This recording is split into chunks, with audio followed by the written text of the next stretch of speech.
Hello and welcome to the Coffin Lounge. I am your host, Vampire Kitten, and today I have with me Twig. Just Twig. How are you? How are you, Twig? I'm wonderful. How are you? Great. Can you tell us a little bit about what you do?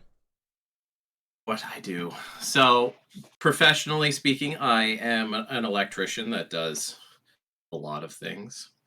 Um, and then I moonlight as a aspiring DM for like the last 10 years. I guess I've been Okay. DMing.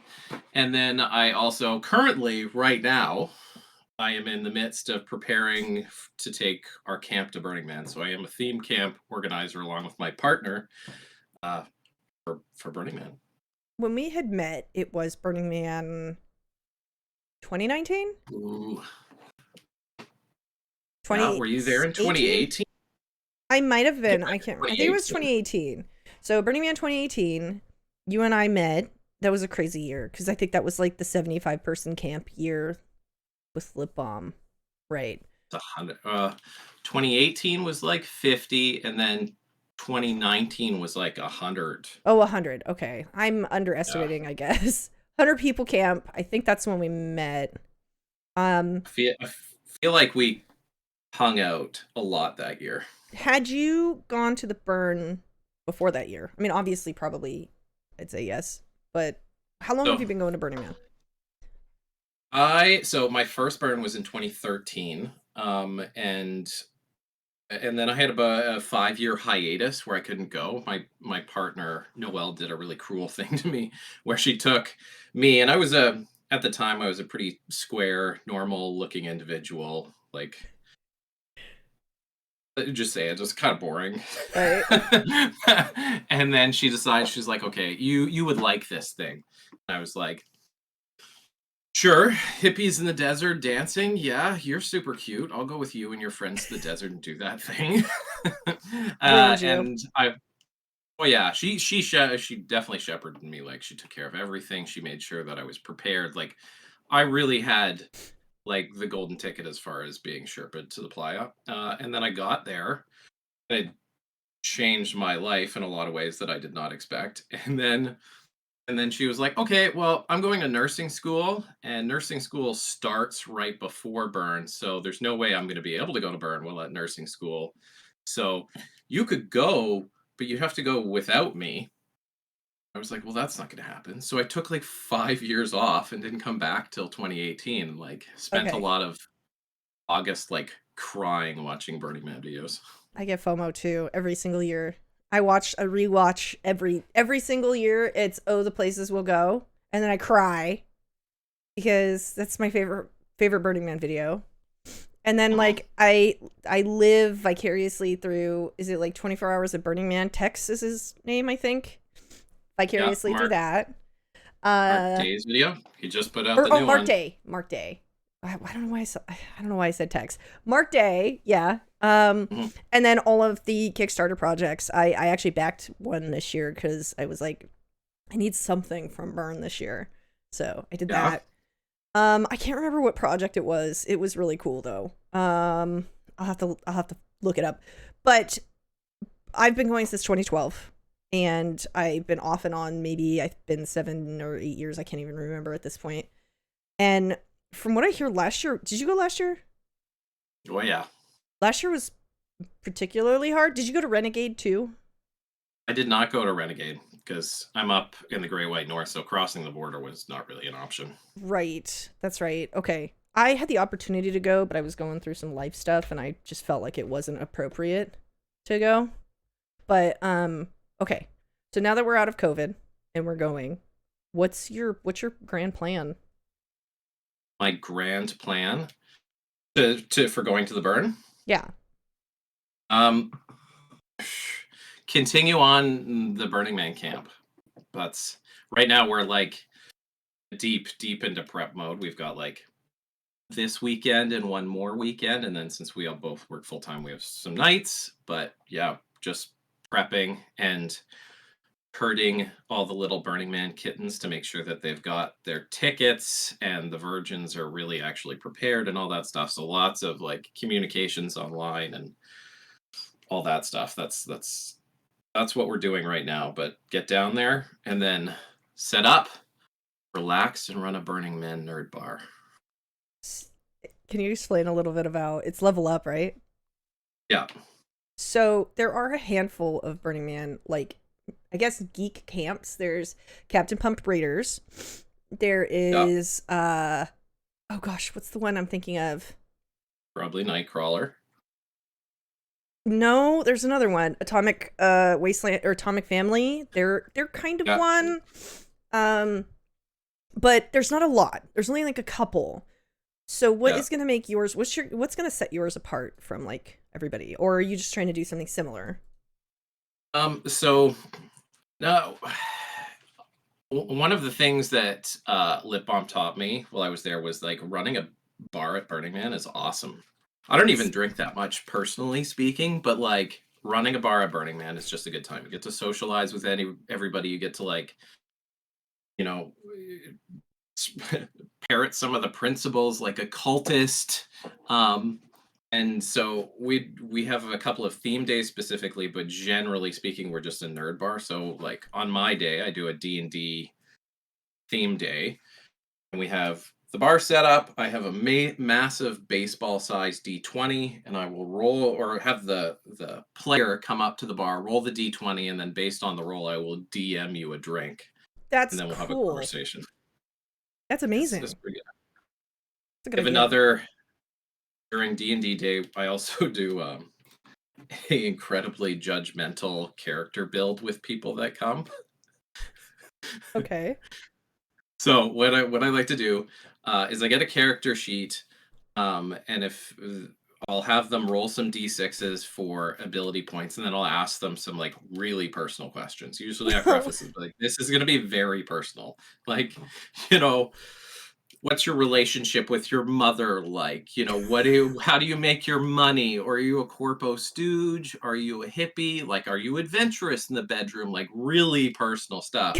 And then, based on my own personal biases and what I think that stuff means, being, me, I will decide what race, class, and subclass you are, and then depending on how many years you've gone to burn, you'll get a level per year, and then I'll assign your ability points. Then I'll pass the sheet across and be like, you are a dragonborn paladin of vengeance, and you're level 6, and this is why, because you're prickly, you like to follow the rules, and you're incredibly boring in the bedroom.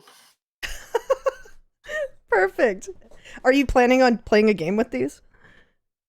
Maybe having No, them. I just gift them to people and be like, That's really next fun. time, like next time you play D&D, you have to play this character, or I will find you. That's actually really fun. If I got a gift like that, like somebody built a character for me based off of my probably terrible life skills, I would definitely play that character. All right, so are you doing like board game nights? Are you doing well, okay. Actually, let's go back. Let's talk about Lip Balm a little bit cuz we didn't Lip Balm was my camp for it was my only camp for gosh, how long did Lip Balm go on? 5 years? No, I was only there for the last, well, the 2018 and 2019. I wasn't there for 2022. And basically we were a post-apocalyptic like camp where it was all tank girl inspired and it's super cool. Um how did you find Lip Balm? So after my 5-year hiatus, and I'm like, I'm going back to the playa finally. Me and Noelle were just going to go on our own and go into open camping, and then I saw one of the camp's ads for, hey, we're looking for campers, and did a little bit of research, and like Tank Girl fits Noelle pretty Oh close yeah. to a T, and I was like, there's nothing wrong about this. Like, I like the attitude. I like the vibe here. Let's go for it. So I messaged them and talked to the leaders and did a very brief interview, and then was like, sure, and dove headlong into it. I did a lot of electrical the first year, Yeah, you because did. there was not. Yeah, there was not a lot. There wasn't, not that there wasn't like love or like there just wasn't anybody to do the electrical, and the camp had a lot of electrical needs. Like there was I think the first year there was a dozen RVs running on a generator in the The desert for like generator 7 was days. massive. It's the Yeah. biggest generator I So think I've ever seen. yeah, she's a noisy bugger, which Oh is yeah, she is. got a lot of heat. Got a lot of heat from other camps around us about that. But we made some changes to make that a little bit less noisy, and so that we could squeeze a little bit more juice out of the thing. Because the following year when we had this huge bomb factory stage burlesque slash bar with all the programmed DMX lighting and all that, it sucked Right. a lot of juice. Yeah, it Yeah. did. It was cool We had to though. keep the ring pops cold, so Yeah, that was probably the biggest thing I'd ever been part of at Burn. And I don't think like a lot of people that haven't been before understand the amount of work that goes into it. That year with the big stage and stuff, I was out there for 14 days. That's a long time with no running water. Like uh, it's not an easy feat. It's a really it's a hardship, but it's satisfying in that it's kind of disciplinary in a way. You push yourself to a limit and a boundary and you're like, okay, this is what I can handle. And it's cool learning that stuff about yourself. But at the same time, it's hard work. Like people think that it's just like this big party. They have no idea the amount of stuff that goes into it. Like there's people out there right now just mapping out the city. They're mhm. doing all of the infrastructure. The Golden Spike goes in and that's in July? I think it was Late the July? beginning of this month. Oh, I think I August. reposted their thing. Yeah, I think it was the beginning of August. I know I think they've got all of the like insane. It's like 25 kilometers or something of moot fence or something insane. Hmm. And they're doing the streets. The temple crew's there. I just saw a post from the temple crew for some like size context. The temple came on the back, like full size tractor trailer trucks, flat decks, 12 flat deck trucks worth Wow. of prefab sections of the temple. And they think that this year, this temple is going to be very popular because of some of the issues with last year's temple, but they have like 100 volunteers coming down like 2 weeks early to assemble this thing. So, like, a decent sized construction site will be working in Oh, wow. possibly the harshest climates that North America has to offer for like, Well, we're going to 20, a 25 days. major heat wave too. That's, Yeah. it's going to be pushing 110 every day. So I don't know what that translates to Celsius, but it's hot. Very hot. um, Effing hot. but stay cool, stay hydrated. People need to pace themselves. It's a marathon, not a sprint. Hmm. Like if you're gonna drink, be aware, like listen to your body. It is so important. Like as we go through this sort of podcast, I'm kind of trying to explain a little bit because a lot of people haven't either heard of Burning Man or have heard about it but don't understand like what goes into it and the amount of hardships you do have to face being in the desert for that long period of time.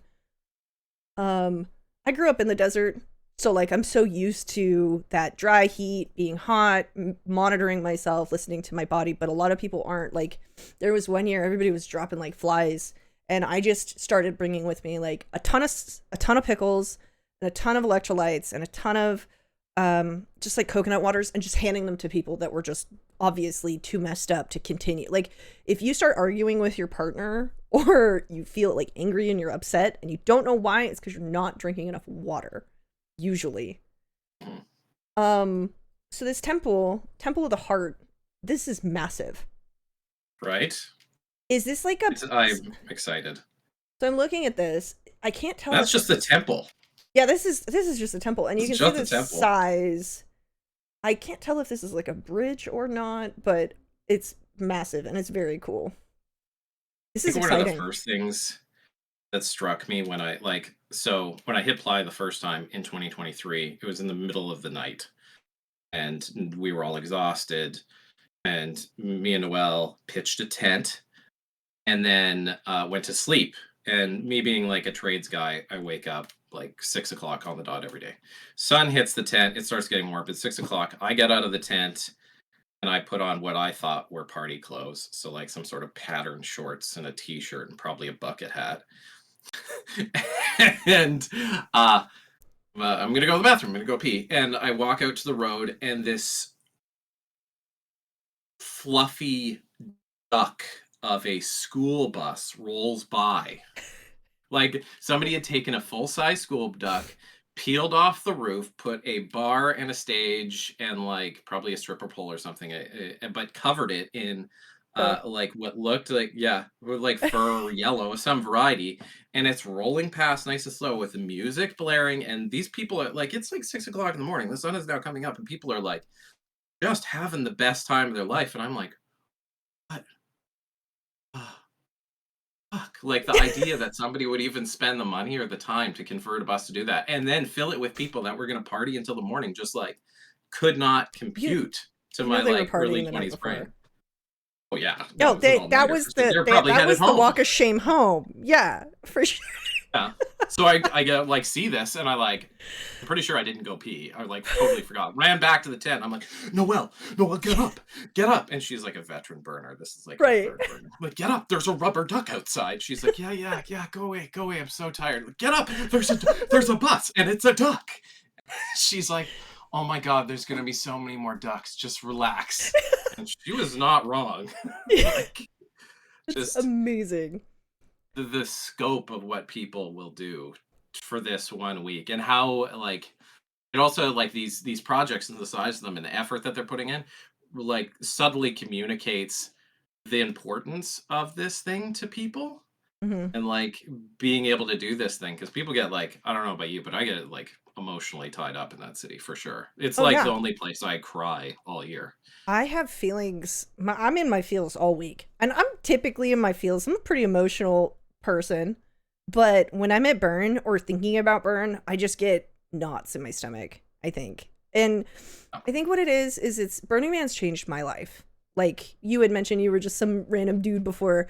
Burning Man changes you as a person. Like if you fully participate and you work and you immerse yourself in the city infrastructure, I think that you learn so much about not only yourself, but what you can do for the world as a whole and what kind of person you can be outwardly outside of the burn. The 10 Mm. principles are super duper important. And I think that they're a really good baseline for like life as a whole because they've made me be a better person for sure. Like I just think that going to burn has made me a better person and made me want to like participate with other people in my local, neighborhood and my local scene and just really create and make art and make people laugh and make people have some sort of feels. I feel like it's important. There's not a lot of that in the world, especially these days with like everything going on. Like we've gone through so many once in a lifetime chaotic what feels like post-apocalyptic events in the last like 10 years that it's just like Mm. I can be this beacon in other people's lives and hopefully change them too and make them happier.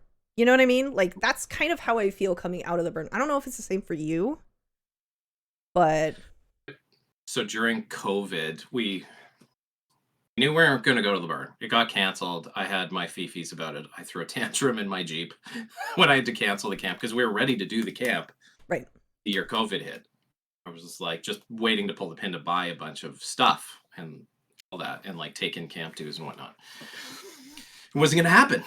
This just wasn't going to happen. We knew we were going to have a huge gap in our schedule and nicely, some money. So we're like, we're going to buy a house. So we ended up buying this house that year. And during burn week, we're like, well, we got to do something. And we had moved, I think we had been in this house like 20 days. And the first thing how we got to know our neighbors was I took some scraps of wood that I had and some metal and made a 2-foot man I and then actually saw made a little these metal pan. pictures. I saw the Did you see pictures. this? It was so cute. It actually made me so happy. So Krista phoned the fire department. We're like, what are the rules? And we made sure we were compliant. I had a hose, I had fire extinguisher, and then there was an online thing where people could drive by and see the man burn, and we burned him. And our neighbors are like very normal human being neighbors. They're like, what are we Agree. getting ourselves into with these people that just moved So like, in? Burned a man in the driveway. And we're like, no, it's okay. We have a permit. We have a permit. Come. Let us tell you about our cult that we are currently having feelings about. Oh, what did they think? Thankfully, a lot of them took it really well, and they asked a lot of questions. There was, as with normal human beings, there was a little bit of judgment and like, that sounds weird and stuff, but Were you guys in nobody called the costumes? cops. Oh, fuck yeah.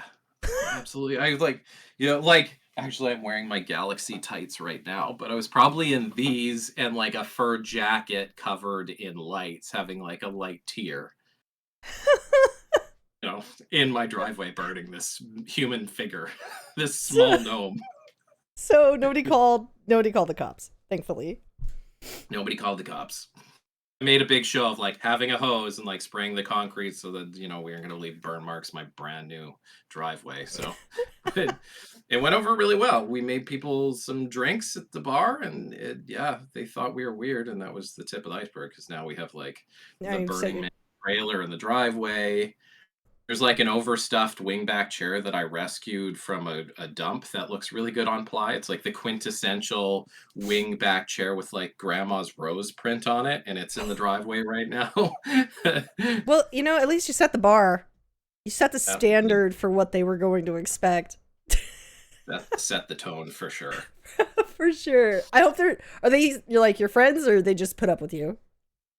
I sometimes like we'll sit down and have a drink and like have a chat. So I don't know. I don't know if I call us friends. We're Acquaintances that definitely they on don't positive hate. terms. Good. We haven't discovered any Karens out there. And we're on speaking terms. If they have a Nice. problem with like, hey, can you turn down your intense EDM music? I'm like, oh yeah, it's 9 o'clock. Your kids are going to bed. Yeah, we should probably turn that down while we're working on the trailer. Right. Stop using a grinder in the driveway after dark. So, okay. Now that we're talking about a little bit about things that we've brought, what have you brought back from the playa to your real life? Obviously, your mini man burned during COVID, but what else have you done in real life with other people that are obviously not burners? Like, what have they experienced with you? Oh, I mean, I like focusing on the 10 principles. So I saw initially in my first year, some of them hit home like really hard because I grew up in a family where there was one way to live a life and there was one way to do things. There was the right way and the wrong way, and if it was the wrong way, it was like, oh well, that's weird. That's a weird way of doing things. So radical inclusion hit home really hard. I tried a conscious effort to try not judge people right off the bat.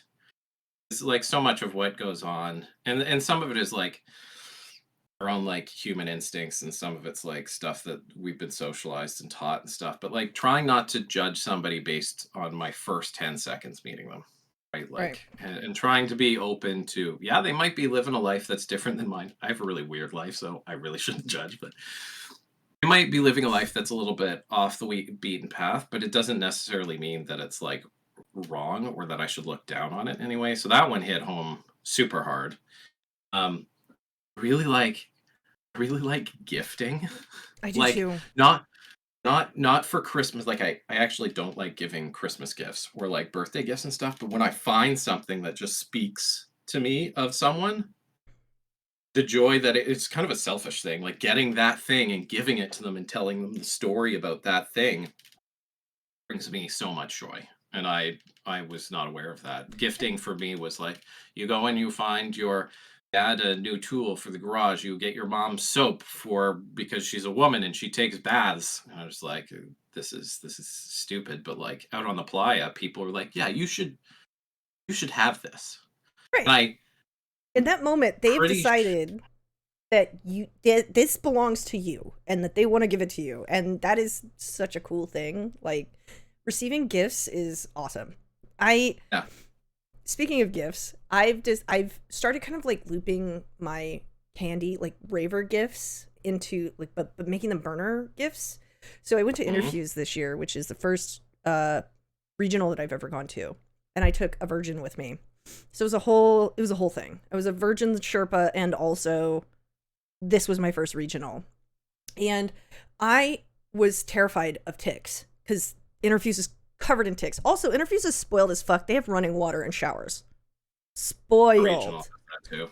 I had a shower every morning at our regional. I was like, I didn't even know how good you have it. I just like rinsed off in like at my tent. I didn't give a fuck, but like there was running water. I was like, oh cool. Well, I guess I'm just such a veteran burner that I don't need to take a shower today. But I started making candy that has tools on it. So I made a bunch of candy that had tick twisters on it, and it says "fuck ticks." You know, obviously because it's candy. Like bracelets. Mm-hmm. For those who don't know what candy is, bracelets are pony bead bracelets. Like, Tell me you're a raver kid without telling me you're a raver kid. Anyway, so I did fuck ticks, and I made a bunch of tick twister candies. But I also am making these things called utility candy. And so they have chapstick, a flashlight, a glow stick, and something else on them. I can't even remember. It's like very jangly. It is, but I also put a clip on it so they can clip it on a backpack. It doesn't have to be worn. So it's like, you're like a raver kid, but like an Eagle Scout too. Yeah. Like, I like to party and be prepared. Absolutely. So like, but people need that shit when they're partying. So I'm just like, the amount of people that do not have flashlights when they go into the porta potties is mind blowing. So I carry my flashlights. They're cookies. They're like little tiny cookie. I'll have to show you. I'll show you in a minute. No, but they're like cookie shaped and they're flashlights. They're like Oreo cookies. So I'm like, awesome. Here, have a cookie. And they go into the porta potty. They're like, oh, this is a fucking flashlight. This makes this so much easier. I haven't fallen in yet. So I've just like every time I see like glow sticks that are small or like tiny little flashlights and stuff, I constantly am buying them. And those are like my gifts to people. Even at non-burner events, like at raves or even at just like festivals or something, people need that stuff. So I'm like, here, this is my gift to you. It's a tough time going to festivals now because of the 10. This is how the 10 principles have ruined me. Right. Because like at 2:00 at last call or whatever, when they're shutting down the stage and the crowd filters off the stage and there's just this ocean of like plastic solo cups. Oh yeah. Like my skin gets to like crawl off my body. We have a couple events out this way that are like run off the back loading docks of breweries. And a lot of the event goers just know that they have a crew of 10 or 12 people that are going to go around with brooms and sweep them up into a pile and then throw all of this plastic away. And it drives me up the wall when I see Kevin or Chad or Karen reusable cup, right? Bring your own cup. Drink it and drop it on the ground. It drives me. I pick that shit bonkers. Up. I pick it up in front of them to. That's how shitty I am. I'm gonna throw this away for you. It's fine. I got it. You know, I'm that girl. Burner. I know. I'm that girl at the party that picks up the trash. God. Leave no trace, baby. When I see people smoking outside, I'm like, let me find you an ashtray. Let me find you an ashtray. It's terrible. I'm bad. But another thing that I brought home with me from Burn is I will use this cup for everything. And this cup travels with me now, like everywhere. Everywhere. Renaissance Fair. I will have my own cup. It's a little bit more themed, obviously, but like always have your own cup. Like that's even really camping trips. You've got to. They're so good. I know. Have you not been? If not, so next year, I think next year, possibly the year afterwards, Krista and like me, like I don't have a sword. I need a sword. I have to have a sword. Absolutely. Really want to go to the one that's based in LA. Krista's been researching it. Oh, that's the SoCal Pleasure Fair. That's the SoCal Pleasure Fair. Yeah. It is probably the naughtiest, raunchiest fair in the United States. I'll fit right in. Perfect. It is family friendly, but it is also one of the more aggressively sexy fairs that I've been to. I've been to its counterparts, the one in New York, super family friendly. Like it's not. The one in Northern California is pretty sexy, but it's not Pleasure Fair. I mean, it's Pleasure Fair. So I very can do good. my best like half elf twink bard thing. I'm gonna have You to wear do a a lot crop of body top hair and some removal. like little speedos. You're gonna be fitting right in. I'm telling Boom. you. My Boom. my leather speedo. Oh, right. Perfect. Yeah, Excellent. And then you got your sword on your back. Fit right in. with just an absurdly big sword. Oh yeah. It needs to be Final like Fantasy style. anime. Yeah. Yeah. Just 8 inches of steel, something that I physically couldn't pick up. It'll have to be on a phone, but Perfect. I would love to do that. We have taken to going to really like niche festivals, like pre-COVID. Chris is a huge Harry Potter fan. Um, and that community has been hit hard for a variety of different Right. reasons, you know. So like, do we go? Do we not go? Like, don't really want to support the turfness, but like the community, the Harry Potter nerds and Wizarding It's World full of nerds are, everybody. yeah. And I wasn't quite aware. So, are you familiar with LeakyCon? I am. I know Okay, exactly. so Yeah. Krista's driving passion was like she wanted to go to this thing. So we are like, okay. And the one in Boston was pre-COVID. She's like, we're going. And me and Noelle were like, okay, sounds like fun. Let's go. So we go down there, and it's hilarious because LeakyCon is like the queerest thing I've been to outside a Pride event. Just like there's like trans flags and pride flags and like all like bisexual flags all over the place over the whole event. Have you And been it was so to much fun. have you been a furry convention? Have you been to a fur con? Uh, I have Go. not. Just go at I've least once. They're wild. we have two things to that. I have a friend that's a pretty big furry, and she's like, you have to go. Like furriers party harder than any other subculture I know. And I was like, bitch, please, I'm a burner. Like, she's like, no, you like, this is a lot of introverts that get like finally find a group of people that accept them and they can get all their kid on and they party really hard. I was like, okay, all right. And then out here, we have a theme camp called Dante's Inferno, which you're probably I've been familiar there.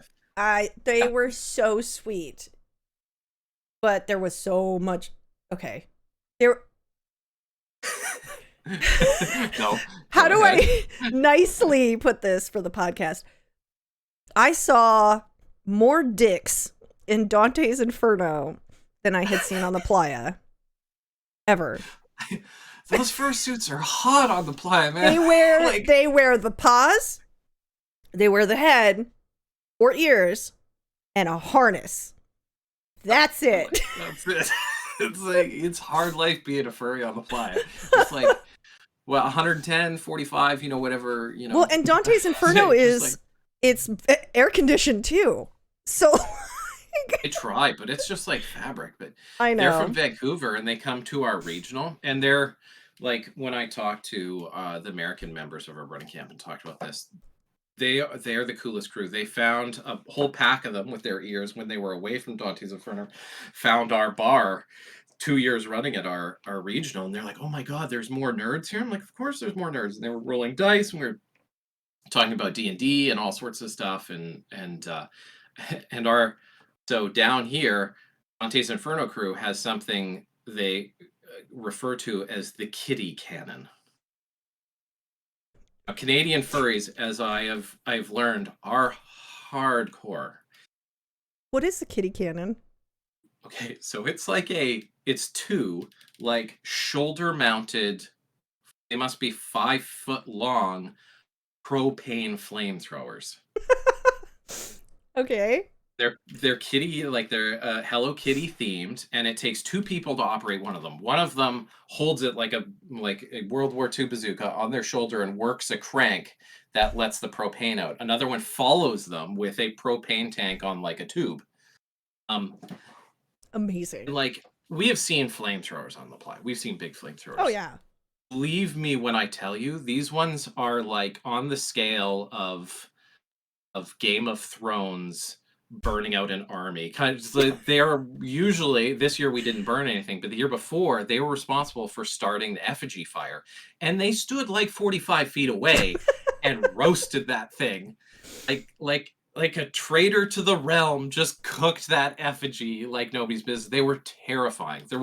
I was sitting next to a now contractor for the Navy that does specifically like weapons training, and he was losing his gut at how dangerous these things were. He was like, I've seen some dangerous shit. This is ridiculous. They're dripping burning propane out of some of the valves as they get cold and stuff, and they're like, whoosh. Like, Canadian furries are not to be fucked with. They are awesome. The more you know. The more you know. Do not fuck with Canadian furries. And like, yeah, like you were saying, it's hot on playa, so they got to gear down. I don't know how they do it. They are their tent, different breed. Their tent is for always sure. Got good vibes, always got good music, and they have like a 20 by 40 cuddle puddle in the back for yipping. Yiffing. Learning. Yeah, yiffing. It's okay. I mean, I'm sure private cuddle puddle for yiffing. Semi-private. It was inclusive. Speaking of which, since now we've segued into the kink side of things, let's talk about kink. Look, we got to segue somehow. Yeah, that was Found smooth it. like butter. I like that. So my kink career is long and long and hard. Long and hard. Sorry, you kind of set yourself up for that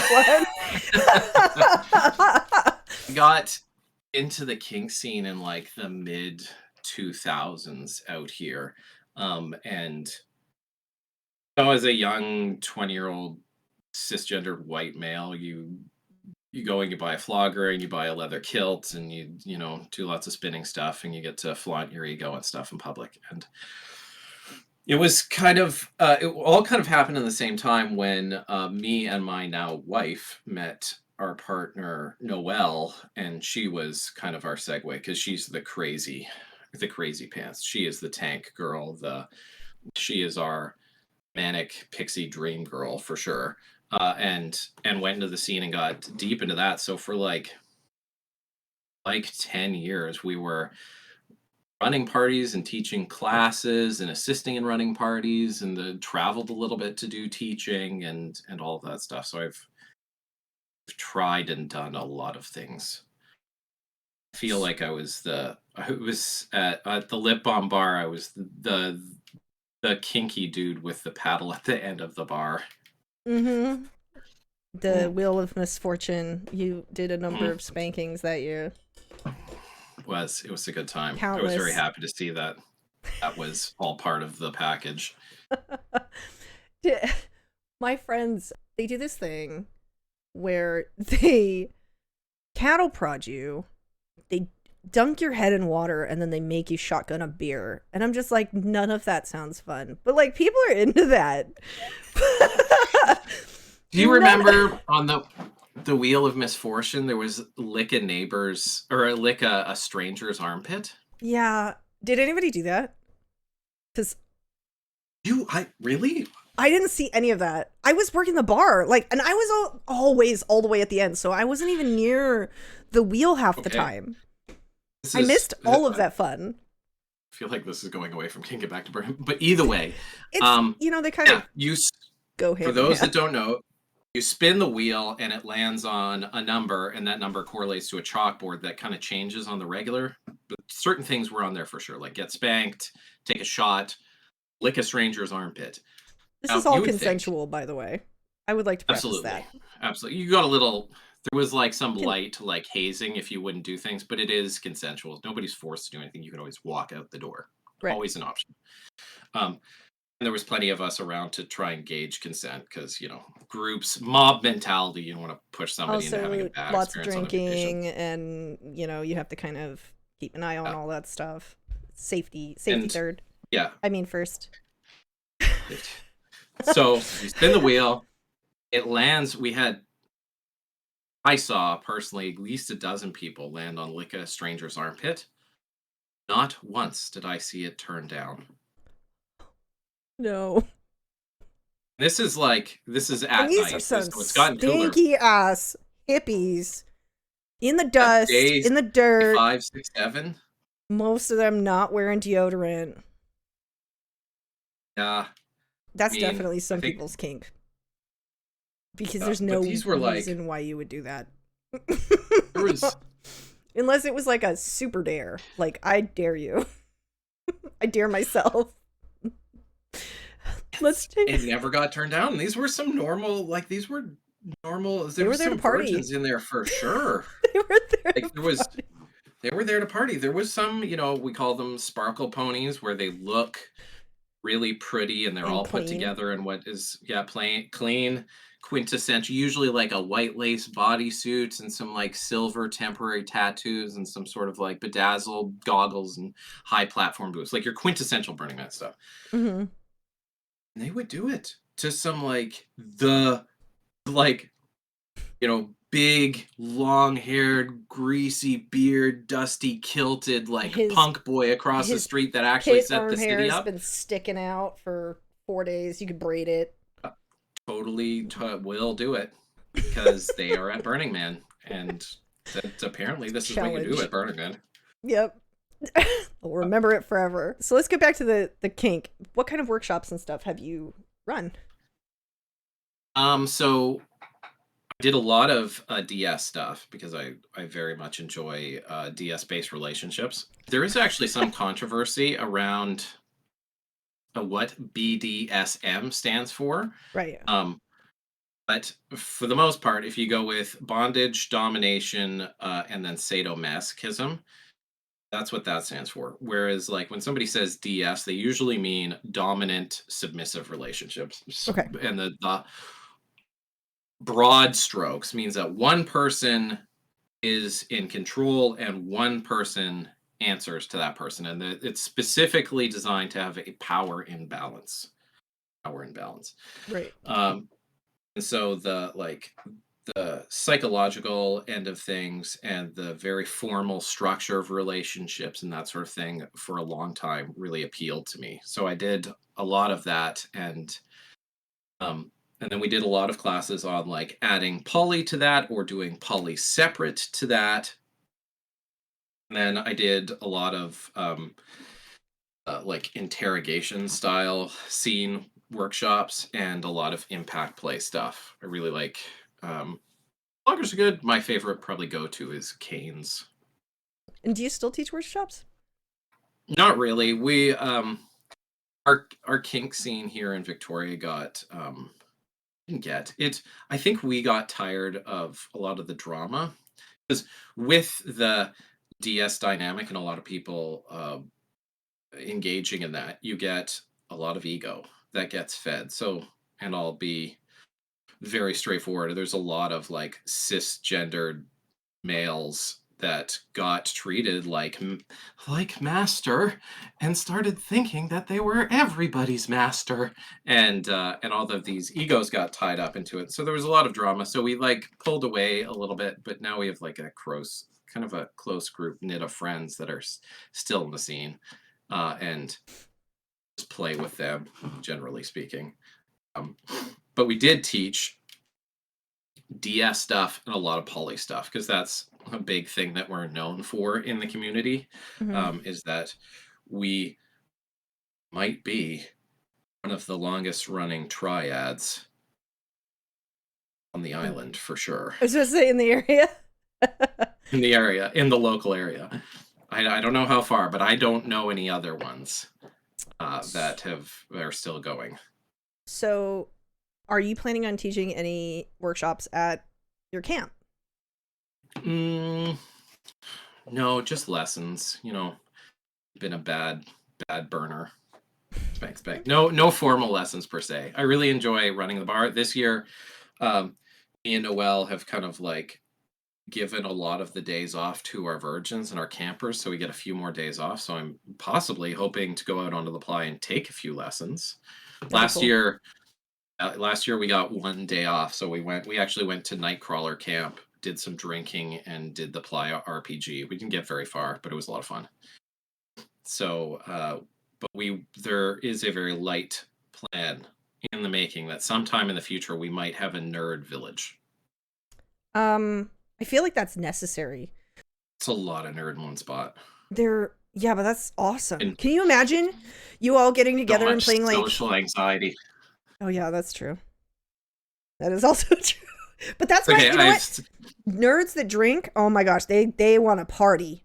Let me tell you, I've been to a number of CESs and E3s, and these people never go out. When they go out hard. And I'm like, you guys that's too intense for me. Like, you guys have your one night.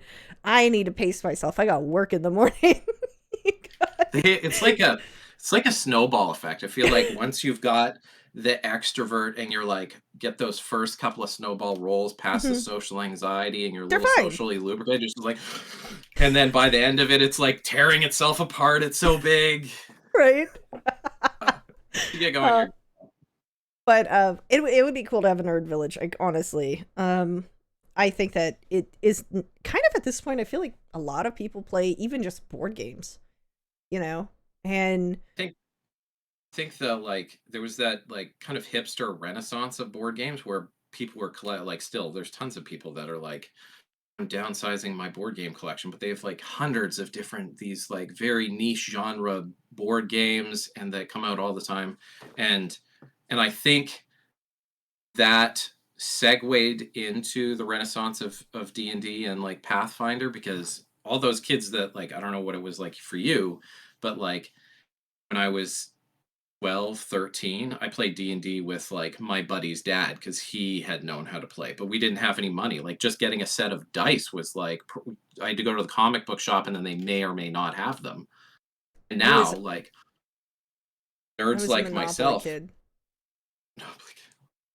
nerds like myself have like adult incomes. I have disposable income. So like I have a whole wall of miniatures. I have a couple of hundred miniatures. I have like paints. I have all my fake terrain and like boards and stuff and all over the place. For a while there, I had a set of semi-precious stone ice. No reason. Just because I they were mean, awesome. they're So awesome. I think it's and I think it's exploded. I think oh, definitely. sort of reconnection of and the like the social aspect of like board games and playing our tabletop RPGs and stuff has like I think that's the getting most people back important together. part is the communication, because like while you can play these things online, I think getting together at like your local bar or even your friend's house or whatever is a piece of society that we're kind of missing. Everybody's kind of gone indoors since COVID, and even then they weren't really socializing that much, and now people are like craving that socialization. So I think that there has been kind of like a resurgence, but also like during COVID, all we had was board games, and we evolved in that we could play D&D through webcams now. I mean, you DM through a webcam, right? So I was running at the height of COVID. I was running three weekly games. wow, that's a lot. Over. And they were all different content or the same content? They're all 5e because I'm specialized in 5e. I've only recently started like getting out of 5e and trying other things, but they were all 5e. And there was the Burning Man crew that wanted to play D&D, and most of them had never played D&D, so I ran a game for them. And then there was That's my cute. weekly Sunday game that had been running for 4 years that then migrated online. And then I ran a corporate office game too for people inside my giant corporation that wanted to play D&D that were all like electricians or adjacent That's staff. Cool. So you had mentioned that you were in a triad. A lot of people call that a throuple nowadays. Is it what do you consider is the I'm right not sure that phrasing? I'm not super up on the poly. I'm a bad poly person. I'm not up on the You're just grammar living your per life. se. I'm busy doing it. This for me, it's the same thing. I'm not sure if there is any actual technical difference. There is 3 of us in a relationship. We are all equal partners in the relationship. We all date each other. We own a house together. We have a dog. The dog was the sealing deal. We can't. It's like That's your we can't baby. break up now. Yeah, Right. fur baby. It just can't. Um, we travel together. We party together. Like, um, Do yeah, so you said you were the longest running. I'm aware of. I'm How not going to long claim. I'm not going to put the crown on how long have myself you just all yet. been But together? That's hard. we're closing on definitely past the first decade. We're probably closing on 15 years. It's like it's kind That's of cute. it's hard to It's put a set in time stone at this stamp on point. it. We know that we officially set our thruple or Triad. triad date as April Fools. So we Cute. celebrate every year on April Fools.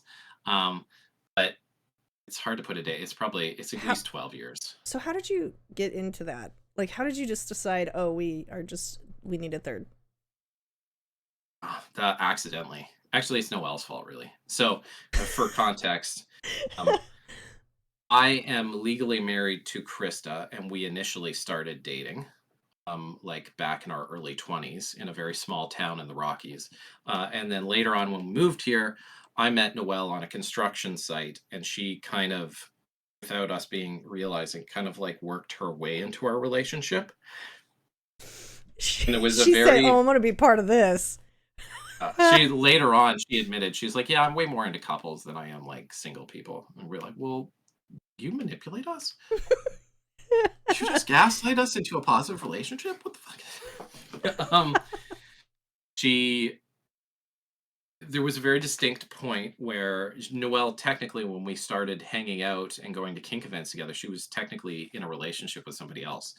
And then she had a very big, it was kind of an open, negotiated, open type situation. And she had a pretty tough breakup.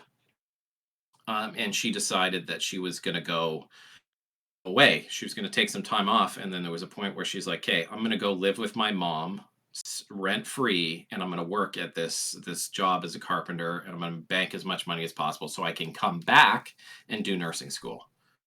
That's what I want to do. And we're like, okay, Healthy. that sounds good. And then we drove her to the airport in my little like mini truck. And there was a point where we dropped her off at the airport and we're driving away. And this was it burned into my memory that like Krista was crying and I was like tearing up, and we are both having like feels. Didn't really understand what it was, and I was like, I turned and looked at Krista and I was like, are we dating Noelle? She's like, what? We can't date another person, we can't do that. And But she's like you crying in the did. pasture. Yeah, and I was like, I'm pretty sure we already are. And then Right. that kind of started the conversation, and Of then like I do, I hyper focus on things right. and went deep into the learning. And now you guys just are so healthy and positive. Okay, positive. Absolutely, that's 100% true. I think we are. I mean, 15 I'm years happier than stands I've ever for been. something. We've outlived a lot of marriages that we know. Yeah. Oh, yeah. Yeah, And COVID was but hard for everybody because it was just yeah, like, we saw. I think everybody split up during COVID. They either got Well, when super you're strong and super tight, or they were just like, divorce. instantly, this situation where like most people were working from home or weren't unemployed, and there was nowhere to go, and there was nothing to do other than like walk the dog and hike. Mm-hmm. So you were forced into a 24/7 social relationship with the partner that you had chosen pre-COVID, whatever that situation was. So like it's hard to get two human beings to want to cohabitate 24/7 and spend 24 hours a day with each other with little to no break. That's a really high bar to clear just to begin with. Right. Let alone like add kids, dog, mortgage, life stress, the Losing downfall of Western jobs. society. Yeah, Right. all of that stuff on top of it is Having to it's fight a for that's toilet tough. paper. Having to shiv a guy at Walmart for toilet paper is. Fuck. Would you do that for this partner you just happen to start COVID with? It's a high bar to clear. Yeah. That's hard. It's rough. Like nobody expected that they were gonna have to do that, I think. No. And then I think that COVID, I always say that COVID is the best and the worst thing to happen to society because everybody's sort of aligned their goals and figured out Mm. exactly what they wanted in their lives, which is super important. Like, but the fact that you guys made it through that's phenomenal. Important. Will not toot our own flag. Well, fuck it, I'll toot our own flag. Fuck it. Ring that bell. We did quite well. A lot of people around us didn't do quite well. We did quite well. We came out with like a dog and a house, and we're financially stable, and that's. Do you think it's because you had a third? Like, it wasn't just the two of you. It was like, hey, we have also this other person that we do care about, and there was a little bit of a different dynamic in socialization when this was all happening. So you could go, well, I'm fucking tired of you. Let me go spend time with this person. You know what I mean? Like, in the nicest way possible. Like early on in our relationship, as soon as you add another person, a whole nother set of feelings, values, and like life to a relationship, it forces you to do a lot of communicating. Like, there's so many poly gurus are like, communication is key. It's not untrue. It is very true. You have to be able to like talk to your communicate. partners. You have to know yourself and be able to communicate that effectively, and then be willing to be wrong a lot. And I think that was a good tool to have going into COVID. It's like being able to say to your partner, like, you're not doing anything wrong, but you are irritating the living fuck out of me right now. Mm-hmm. I need to get a break from you. And they know that it's not that you don't love them. You're irritated. You need to go have a sandwich. You need to go for a walk. Drink some water. Drink some water. Drink some water. Drink some water. So I know we keep going back to Burn. When I met you, you were just with Noelle.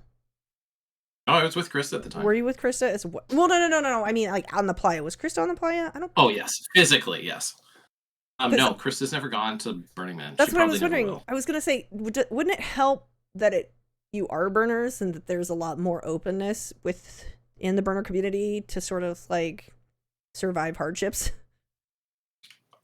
Yeah, there's definitely some tool sets. The only fights that me and Noelle have are like out on the playa. Historically there was 2 days. It was like Wednesday. We had been building and then we partied for like 4 days, and we had a fight about like.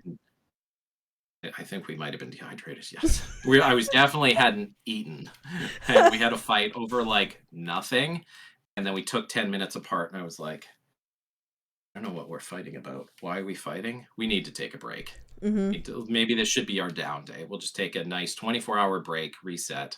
We've gone too hard for too long. We've done too many things.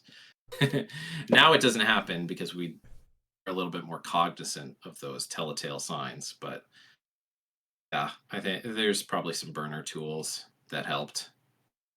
I think that's important too, because you just learn so much about yourself and your partner on the playa. And that's why I was wondering if you said, I was wondering if all three of you had gone before. Are you? No, so you said you're not planning to do all three of you?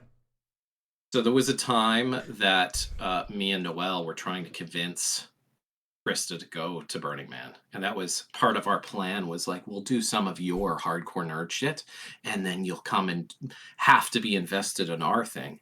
And so we did a lot of it. We went to LeakyCon, and then we went with her to New York to the Cursed Child, right? And did these things. And it was like, you should come to Burning Man. And then there was COVID, and we kind of we did that last year at Burn. That was really, really hard. It was super dusty. The weather was really tough, and it was like, there were so many virgins last year too, and they just did not. They were not prepared at all. It was a rough year, and me and Noelle came to the realization that I wouldn't want to coerce somebody into going to this thing if it was going to be that bad.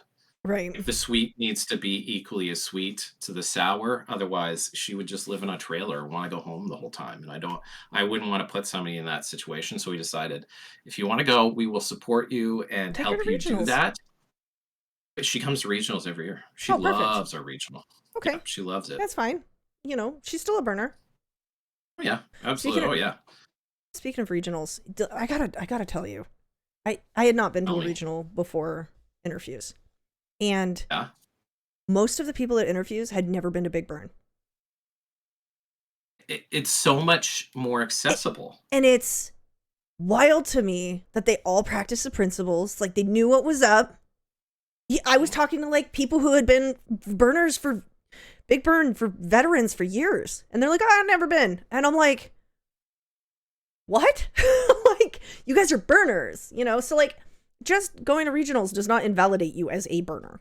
It's a lifestyle Absolutely not. choice. You know what I mean? And I think that people maybe don't understand that Big Burn's not the end all be all. There are tiny little groups. Like, I work with Boneyard. You know, Boneyard's this like little plot of land in the Arizona desert that a bunch of friends are just hippie communing on, and they throw parties every Yeah. once in a while. Like, that is a burner society in itself. It's a community, you know, and it's just a community of people that actually genuinely give a shit about each other, like, at the end of the day, for the most part. I mean, there's always the little fuck your burn guys, but like, whatever.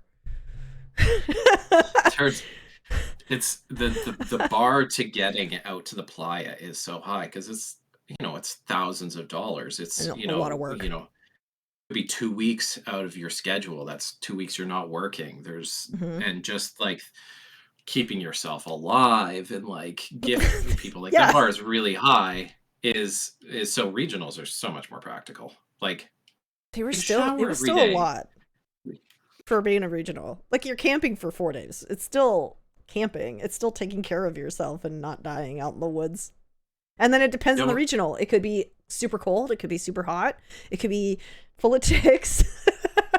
we were ours rains a lot. So we Oh, didn't do a good job modifying the bar this year for rain, but like the first year it was in like a little pop-up tent and it turned into like a muddy goblin bar. Or like it was just a mud pit with a bar next to it and our benches got covered in mud and all sorts of stuff. It was quite the thing. I also feel like I don't know what your regional is like, but it rained a little. people people party really hard at regionals because it's over a weekend. So they cram all of their fun into like 2, 3, 4 days. So they're having a lot of fun the whole time. Hmm. Whereas burn, You space it like out and you take a you break. space it out. Like during the day, I let my body recover. Like I've been like you could dance for 12 hours until the sun comes up. So just like the physical wear and tear on your body is a lot. So I take a break during the day. You just rehydrate, maybe have a beer here and there, but like for the most part, like sober and healing during the day, and then you go out and do whatever you're gonna do at night. I feel like I party less hard at burn because the environment is so tough. Yeah, I can agree with that. Yeah. Definitely. I mean, I have maybe one night at Burn where I'm like, let's go. And then the rest of the time, I'm like, just want to chill. I just want to be here and absorb everything that's going on around me. Mm. Um, There goes. I like to take Wednesday off. yeah, Wednesday's a good day for that. And I actually like to Just party on Friday. I don't really like to party on Saturday. There's too many chads out there, and I'm just like, I get over it, like, stimulated by all of the fucking last year weekenders. was particularly tough. There Yeah, was you could see them the for those that the don't know, weekenders. weekenders are people that buy a full like 'cause you can only buy one ticket to Burning Man, which Right. lets you in on Sunday afternoon and then it's over Monday morning. Weekenders, people buy that full price pass and then come Friday, Saturday, Sunday for That's the it. the main events. And generally speaking, they don't get the culture. They're just there to do Burning Man and look super awesome and party really hard with their friends. Usually really drunk, usually really coked up. They're They're usually really very aggressive. rude. Really, they can. This is all stereotypes and painting them with one brush, Hmm. but they leave a lot of garbage around. We saw a huge escalation in the garbage just in the road in front of our camp on Friday night. When The we got up Moop Saturday map was morning, bad last year. And for it those was who don't tough. understand, Moop means matter out of place. It's the trash that people have to pick up for months afterwards Yeah. to make sure we Still, can go like, back there's every year. they're meticulous. So each camp, like so myself, theme camp organizers, we get a plot of land, do a bunch of applying, and when we get there, they give us a plot of land. Ours is by like 100 by 150 feet deep. And we are responsible to make sure there is nothing there that was there before, like that wasn't there before we got there. So Right. even chips of wood, glitter, fake feathers are a big no-no. Like we pick absolutely everything up. Like when we rake that, it looks like a little meditation garden when we're done. We've raked it so thoroughly. Hmm. And then we get After that, the organization goes in with a huge crew, and I don't even know how many square kilometers I it think is. it's It's like, like aren't they huge. like elbow to elbow and they just walk in a line? It's They do wild. the entire plot of land a couple of times again to make sure nothing's there, because otherwise the Bureau of Public Land Management won't let us come back. And this is miles across. It's not a small plot of land. You're looking at Where is it? 75,000 people usually yearly. And it's I know that if you do from one end to one end, it's at least 2 miles. It might be more than that. Well, yeah, there's a couple of scale maps that are, I want to say from corner to corner, it might be 5 miles. Okay. I was thinking city width. It's a long It's way. massive. But that's a lot of manpower that it takes to clean up. And so the weekenders usually come. And last year, so I think what happened was everybody was on TikTok. And people were posting on TikTok. And they were like, Burning God Man's so damn you, great. TikTok. I know. Burning Man's so great. Look at all these things that I've done. Look at all of this cool stuff and cool art. And, so TikTok gets things out there a little bit more than there was. And there was nothing else going on. And everybody's like, oh, I want to go to Burning Man after COVID. Like, that's my goal. So then everybody went, and it was a bunch of virgins. And a lot of people couldn't even get tickets last year because it was just so many people trying to go. And it was probably one of the worst years in history as far as weather is concerned. Whiteouts every day, heat. People just couldn't hang with it that weren't used to it. So I know a lot of people aren't going back this year. That being said, tickets this year, there's so many. There are a lot changing hands. Like historically, there's always the last 2 weeks. There's a lot of tickets that change hands because like, but this is people break everybody. legs, arms, have kids, drop out because of finances and stuff. And there's a lot of them right now. Also, there was the org reorganized how they were giving out tickets. Like we're a small camp. Like we said we were going to be 15 people, and we got What, like 30 allocated? 6 tickets. Oh, 6. We got 6 tickets and 6 vehicle passes. We were in good standings. We got almost half our tickets. That's nice. So Direct sales.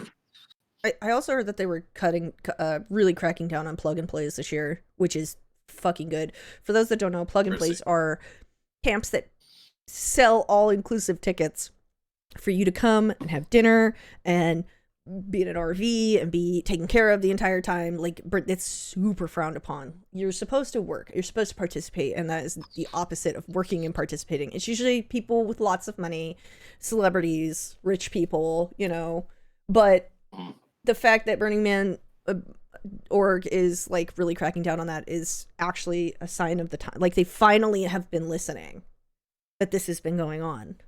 And then I think hauling the truck thing really was like the nail in the coffin, because you can't have trucking services haul in your shit anymore. You have to bring it yourself. There's a huge part of the culture and what makes that city so special and why people get so emotionally tied up in that city is the fact that we all build it. It's hard. Everybody's in, like, it's these things that make it magical are like you have to plan. Like, this is not, you don't see a lot of really, it's one of my favorite things because you don't see a lot of like tweens partying out there in the desert because it's a high bar to clear. So you have to think about how you're going to get there. You have to source tickets, which is probably one of the harder things to do, right? You got to plan all your equipment, like how you getting water. Me and Noelle took 500 pounds worth of water out last year, and that was just for me and her. Right. That's a lot. Like, did you end up coming home with any? No. There was one year. Drank, gave it away with 2 people, and we ran out of water within the first 4 days because it was a hotter year. Well, no. It's fine because I was buying ice every day. I was buying 2 bags of ice every day and throwing it in the cooler, so I was making water. It's not the best, but as long as we kept our hands out of it, it was good enough to drink, and that's what we were doing. So, like, there are options. At least you can buy ice. I think it's also important to mention that the crime in Black Rock City is, while it's less than a lot of crime that happens in a major city, crime still happens. Like, there are sexual assault cases. You still have to protect yourself. Like, you still have to make sure that you are looking out for you in a situation like that. And that's why the law enforcement is there. You know, obviously don't openly be stupid about shit, but like, the law enforcement is there to help protect you in a situation like that. So if something like that happens to you on the playa, go directly to a ranger who can direct you to law enforcement. So Rangers, for those that don't know, are a bunch of burners that are experienced. You have to do 3 years as a burner, and then you have to go through a bunch of courses that include like interaction between citizens of Black Rock City and law enforcement, first aid, you know, conflict resolution, all that sort of stuff.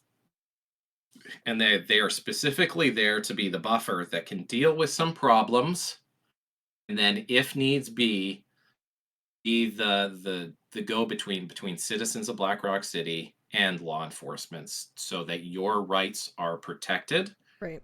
and that everything, hopefully everything comes to a positive resolution. That's what they are. And then you'll see them walking around the desert, and a lot of khaki. Always have big hats. They have walkie-talkies. They will all have fully taking care of themselves. yeah, backpacks with like little bears, like stuffed bears hanging off them, and they deal with some heavy stuff. Yeah. I was there with a couple of rangers, had to talk a couple of people out of porta potties. I had to pick somebody up off the ground in front of our camp one time who was so dehydrated, and you knew he was partying for like 3 days. I was like, he's been just drinking. There was no water in his system. Like, and then I saw a ranger come up and just put a whole mouthful of salt in his mouth. Just eat this. Yeah, like just to try to just to get them to a medic booth or whatever. Just, you know, it's crazy. Like, rangers have they have a lot of work to do, and I thought about doing it, but it's terrifying that somebody's life would be in my hands. You know what I mean? Like, I know that's like I don't know that I could be responsible for something like that, because I think I would be I would never live it down if something happened to somebody, you know. Okay, so in our camp we have, on the regular, we have medical professionals. Right. So right, we have like I am not, so like that scares the shit out of me. You usually offload that stuff to them. They don't generally like working, but like so this year we will have 2 nurses. We have an ER nurse, like a managerial nurse, and then we have a full doctor. I don't think he's a GP. I forgot what his specialty is, but last year though, very similar situation. We had somebody ride up on a bike, just the cutest little sparkle pony. He was just the tiniest little twink boy with like a rubber feather shoulder pads, the tiniest little sparkle thong on a bike, and he was headed from into the center of the city. No water bottle in sight, and it's the height of the day where it's like just cooking you hot. When you see them, they just like go like this on their bike. That's like the worst. Is that where? Yeah. Oh, they do the little way and then boop. And it's like, oh, fuck. Mountain bikers will call it the egg beater when they're working. They like overcorrect too much and they're like da across the playa. So he came into our camp and was like, I'm just getting some shade. And the nurses clocked him right off the bat and was like, you need water. Went and got water, went and got some salt, like, here, sit down, have this. And he's like, yeah, we packed as much water into him. And he's like, sitting there in our camp, and the nurses are doing nurse thing midday. We're like, one of them looks at me and was like, we should probably go get a ranger. Like, this is something I see come into the ER. And we're like, before he could do that, and he's like, no, it's fine. I just need to do another bump of ketamine, and then I can make it all the way across the city to the other side of the city. I'm like, and the nurse is like, no, none of that, please. No, don't do that. That is not what you need. What you need is more water and some pickles. Let's have some pickles. And pickles are safe. Drugs. They're good. They're friendly. They're green. Ketamine is just going to make your body think you can, because he was going the long way. We were on the 3 o'clock side, so he was going to go all the way across open playa to like the 10 o'clock side. Thankfully, he he drank a lot stopped of with water, you. and then it was like, I'm gonna go. And up the street from us through was going past first aid and the Rangers. And we wobbled towards the Ranger, and then you could see the like quintessential tattooed punk, long beard, utilikill Ranger came out Stopped from the him. road and was like, stopped him. We're like, okay, you're good now. Good. You're Yep. good. I love the But Rangers. They're such a really great mix of people. Like honestly. I've got That's a good scary. touchy feely story for you. Mm-hmm. So every year at Burn, it's a big emotional thing. I did not grow up in a household that was it was like men don't share their feelings. That's everywhere. We don't cry. That's everywhere. This is yeah, Roman Catholic, like men don't share their feelings. So when I got to Playa and invested in this culture, it's like the only place I cried, not because it's definitely a safe place, but just feeling other people's emotions. Mm-hmm. In 2019, I didn't cry at the temple. Usually I cry at the temple, just sitting there and feeling everybody's dealing with their stuff wash over me, and I like have a good boo, and it's the best. Super cathartic. And then I go off and go partying some more. That year I didn't. And there was a lot of drama in that year's burn. It was problematic, and I was like, why do we even do this? Like, I don't want to do this anymore. Why is this? Why do we put this effort in? There's so much that I don't want to do here anymore. We were leaving temple, and Noelle's like, hey, do you want to get a drink before we go back to camp, before we go back and deal with whatever is happening? I said, sure, let's go. We rode into the city and we got to Ranger Outpost Tokyo, which, for those that don't know, is on like the 10 o'clock side. And this is a Ranger Outpost. There's 3 of them amongst the city. They're in. It's Tokyo, Shanghai, and I feel like Godzilla's one of them. I don't know. I'm gonna look up. Hold on. Shanghai, Tokyo. You can Google it. So we roll in, and Tokyo, I think, is the only Ranger outpost that runs a bar, and they do it for their own fun. Because Rangers, like when people are out there, people have full on existential crisis. Like it's a very common story for people to go out there and realize that they're gay, and they're in a straight relationship with kids, and they don't know how they're going to go home and tell their partner that they've realized they're gay. Like that's It's really an eye-opening life lesson learning place. Sound like cultists. We sound like For nutballs in a yeah, cult. we do, but at the same time, like, I can't imagine realizing something like that about myself, like just in the middle of nowhere. Yeah, like that with all of that baggage, or not, well, in this crazy party setting. Right. Okay. Sorry. Rangers will help people through these experiences, sending them to Zendo or first aid or whatever, and they deal with this, which some of that sticks to you. So it can be a very heavy night. It's like, being a paramedic or like just this dealing with this stuff. So we get to this bar early morning, the sun's coming up. We're gonna, have this drink, relax, and then go back to camp. We get to this bar, and there is whiskey breakfast going on. It's consisted of 2 Rangers, these big burly dudes. One of them is covered in like if you described this guy many times today, but like shaved head, a goatee, insane clown posse tattoos. Oh, perfect. He's wearing like a maxi dress around his waist. So there's like that. Was it floral print? Please tell me it was floral print. I think it was like hot pink or purple or something. Perfect. But they're great in the sun, just for those that don't know. Yeah. And they are blaring the hair metal like Def Leppard, like AC/DC, Led Zeppelin, like all the classics, really loud. And this is like 6 a.m, so people are still trying to sleep, and they're just cranking the tunes and like, fuck you, get over here, have some whiskey for breakfast, fuck you, this, that, come on, let's go, woo! And they are partying because they have had a really hard night and they want to blow off some steam, and he's gonna get a good solid buzz on, and then he's gonna go to bed. So he can do it all again tomorrow. So he can do it all again tomorrow. And him and his partner and some of the other Rangers like kind of annoyed because he's now annoying their neighbors and stuff, which you were allowed to do at Black Rock. Right. No point. and this huge, scary looking, like if he was a Hell's Angels, I would not be surprised. Like a proper biker is there, and we connect with him. We're just like, yeah, there's just having a tough time, and he's like, "Oh, you guys seem great," and he's like, and he at one point, because I go by Twig on the playa, I made a light criticism of my drink that he poured me because it was very heavy on whiskey, and it's like early in the morning, late at night, depending on which you're looking at. No. And I was like, "Shut the fuck up, little stick!" And he's like, I'll never forget that. And then at one point, he decided that we were friends, and he's like, "Let me tell you a story." And he points, this huge-looking dude, ominous-looking dude, points over to an effigy on their radio tower to another Mhm. ranger that had died that year. This full, like the picture of her was like, well, stereotype somebody again. Like she looked like out on the playa, like a proper leather dyke, like a Right. black leather dyke, like very opposite. Like in the normal society, these two would have not socialized very much, or very Not at all. unlikely. Yeah. Very unlikely. Two different Not saying it bars. can't happen.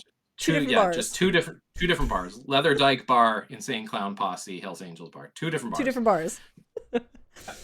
But he's like, "This is my friend. I rangered with her for like years. I think it was like 6 or 7 years. This is my best friend. She lost the battle to cancer." Oh wow. Right? And I'm gonna get teared up just I thinking know. about I'm this. like, you're getting me teared up. He's like, "I came out every year. We'd spend a month together. This is my best friend." He starts crying. This Big dude. like Yeah.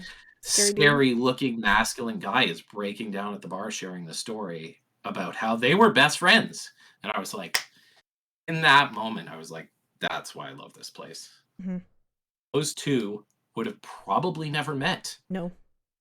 And in this place, They this came together and whatever this thing, became they came together and they became like good, like most people don't have friends that have lasted like 6 years, let alone willing to live in the desert with them, deal with some very serious human emotions in the desert, but come from two totally different worlds. And they were right. like best friends. Like that's why this place is special to me.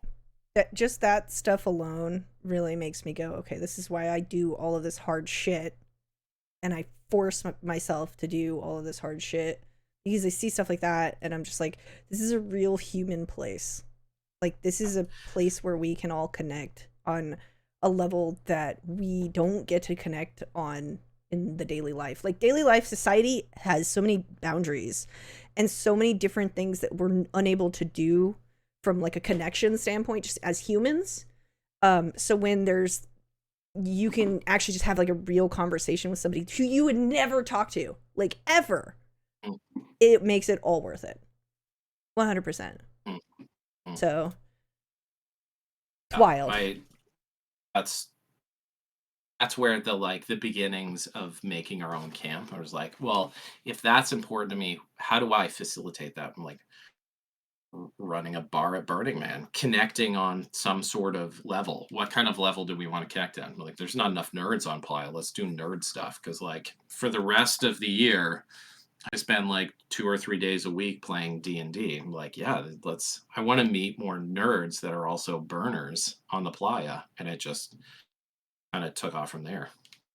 Now, we on our street, we became, because of our nature and all of that, we became a bit of a queer hub on our block, which made me really happy. Were So you there in was the a lot of neighborhood? like, we were on the opposite side of the city. Like Okay. up the street, there was a bar where if we'll give you a drink if you throw your bra over the frames of our bar, and down here there was just a proper like bro raver camp and stuff, and we became this like it was pretty obvious. There's a lot Your of little rainbows all over oasis. camp, a lot of yeah, a little queer oasis. So we had like Hmm. the non-binary folk and the queer folk coming and hanging out at our bar because a nerd and queer, those Venn Kind of overlap. diagrams, They they they overlap. overlap a lot. That made us super happy. Well, So, I hate to cut us off because this is such a great conversation. We've been going forever. mhm. Where can people find you and your camp online? Oh, we don't actually have a presence online, believe it or not. But you can find me on Instagram or Facebook. I'm Michael Twigg on Facebook. I use my full name, and Oh I wow, am scary. the.stinky.wizard on Instagram. All right. We are Camp Level Up Bar. Are you still looking for members? Not right now. We've closed membership for this year, but just because we've let like what 5 minutes left before burn. Yeah, we're in the 11th hour for sure. So sending Right. anybody else in the camp would be problematic. But next year, if you want to be a nerd on the playa, we are that camp. For sure. We can have a conversation. All right. Well, thank you so much for coming by the Coffin Lounge today. I appreciate you talking to me about one of my passions. And I'm so glad that so many more people are passionate about the burn. You're welcome to come back by and talk about your experience when you come back from the playa this year. We'll do it again next year, right before burn. Nice. Perfect. All right. Thank you so much for coming by the Coffin Lounge. Don't forget to subscribe on Spotify and iTunes as well as YouTube. Thank you all for joining us today. Have a great one. Bye.